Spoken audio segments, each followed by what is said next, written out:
Hello and happy Wild Card Weekend Sunday from Radically Rational and radicallyrational.com.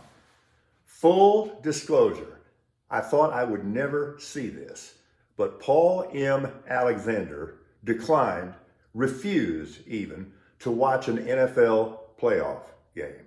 Understand, I love the NFL to the point where it is an illness. And heretofore, it would be inconceivable that I would miss a play of a playoff game, let alone a playoff game. But NFL, that wasn't cool. Your fans have been great to you. And your fans, to a large degree, are why you are what you are. That was an affront. That was an insult. That was open greed. Let's not kid ourselves. This is just the start of this. You're not going to be able to put the toothpaste back in the tube, but that was not cool. Tell you what was cool. The Texans, that blowout win over the Browns. And I know those two back-to-back pick sixes got all the attention and they were great, but let's get this straight. Even before then, the Texans were kicking some Cleveland ass. They were just playing twice as fast as the Browns were. Think about this: rookie head coach, rookie quarterback, rookie play caller, a team that won 3 games a year ago and was awful defensively. And they put the hammer down on one of the most physical teams in the NFL. And by the way, I don't disrespect the Browns. The two guys that have done the best coaching job in the NFL this year are DeMeco in Houston and Stefanski in Cleveland, with all the adversity they had to go through. So no disrespect to the Browns. But Texans, that was more than impressive. To say their long-term future is bright would be an understatement. But what about the short-term future? Here's my view. If the Texans have to go to Arrowhead, it'll be tough, but the Texans can win. If, on the other hand, the Texans have to go to Baltimore and play the top-seeded Ravens on the road, that will be the end of a beautiful story for this season, but just the start of big things going forward. Sure, I'm picking the Cowboys. Why? Because there's not one reasonable, rational reason not to pick the Cowboys. They're better than the Packers. They're at a more advanced stage of their development than the Packers. And they've won 16 straight games at home. I think that's probably insurmountable. On the other hand, there are some things historically that can make you a little nervous, even if they don't have anything to do with this particular game today.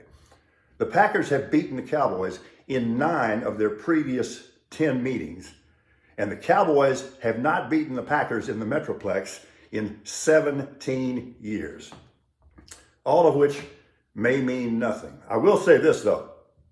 I was on the fence about Jordan Love for a long time. I'm off the fence now. I now understand why the Packers drafted him.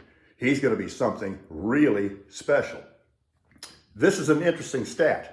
As great as the Cowboy defense has been this year, in the 4 games that they failed to produce a takeaway, the Cowboys went 0-4. That's why this is significant, because Love down the stretch had 5 games in which he threw 2 or more touchdown passes and 0 interceptions. The Cowboys have to turn him over. I expect Dak to have a big day. I expect CD to have a big day, and I think this could be kind of a breakout game this season for Tony Pollard. I am taking the Cowboys, but if this one is up for grabs midway through the 4th, Mike McCarthy is going to be one very nervous man. All right, I just bashed the NFL a minute ago. On the other hand, they did the right thing by pushing that game between the Bills and the Steelers back a day. That was the right decision. Still, when they play tomorrow, all that snow and those cold temperatures are not going to be the big issue. The big issue is the wind's going to be blowing 60 miles an hour. The big advantage that the Bills have over the Steelers is Josh Allen and that rocket arm. But I don't care if you got a Saturn V arm. 60 mph is 60 mph, and that just might give the Steelers a chance, despite the fact the Bills are red hot. And the Steelers salvaged their season with a couple of wins down the stretch to make the playoffs and keep Tomlin from ever having a losing record during a season in his NFL coaching career. And then Man, you got the Buccaneers and the Eagles. I'm not quite the Eagles hater that many of you are, but that's damaged goods right now. They are so fragile mentally. And Baker Mayfield has quietly been playing some pretty good football. I think after starting 10-1, this is going to be the end of the road for the Eagles. So wishing you a wonderful Sunday. Hope you're going to stay warm and safe and dry and good to each other. Let's get into the football, because despite what they did last night, and we'll do it again, it's still the greatest game on earth. We are radically rational.